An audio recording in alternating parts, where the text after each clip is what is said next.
Bantahan Ferdy Sambo nikahi si cantik bagian dari tutupi motif sebenarnya pembunuhan Brigadir J. Kabareskrim Komjen Agus Andrianto telah membantah pernyataan pengacara keluarga Brigadir J. Kamarudin Simanjuntak soal dia telah membenarkan Ferdy Sambo menikah lagi dengan wanita lain yang disebut si cantik.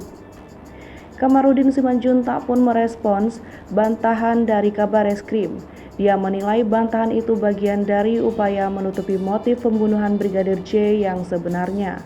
Motif pembunuhan Brigadir J ditutup dengan motif fiktif, yakni dugaan pelecehan seksual istri Ferdy Sambo, Putri Chandrawati. Dengan begitu, kata Kamarudin Simanjuntak, diharapkan Ferdy Sambo dan Putri Chandrawati lolos dari hukuman mati atau hukumannya menjadi jauh lebih ringan di pengadilan nanti.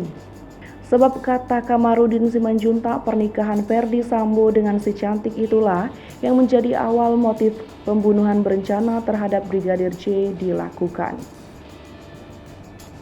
Pernikahan diam-diam Ferdy Sambo dengan si cantik itu, kata Kamarudin Simanjuntak, akhirnya diketahui istri Sambo, Putri Chandrawati, yang diduga diinformasikan oleh Brigadir J. Sehingga Ferdy Sambo murka dan menyiapkan perencanaan pembunuhan terhadap Brigadir J. Kamarudin Simanjuntak mengaku tidak tahu mengapa Agus Andrianto membantah keterangannya dan hal itu dianggap adalah haknya.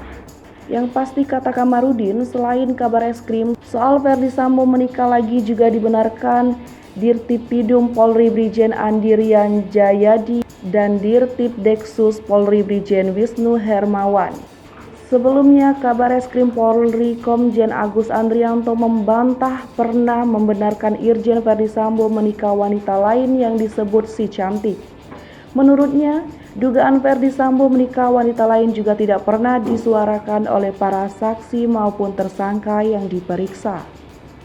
Dengan begitu, informasi yang diungkap oleh Kamarudin Simanjuntak, kuasa hukum Brigadir J Nofriansah Yosua Huta Barat, ia pastikan tidak benar.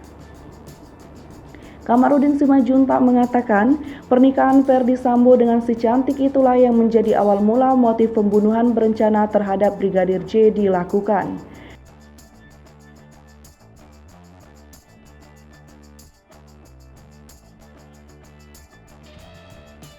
Hai pemirsa Sri Popo TV, jangan lupa komen, like, dan subscribe, serta tonton terus berita-berita terupdate lainnya ya.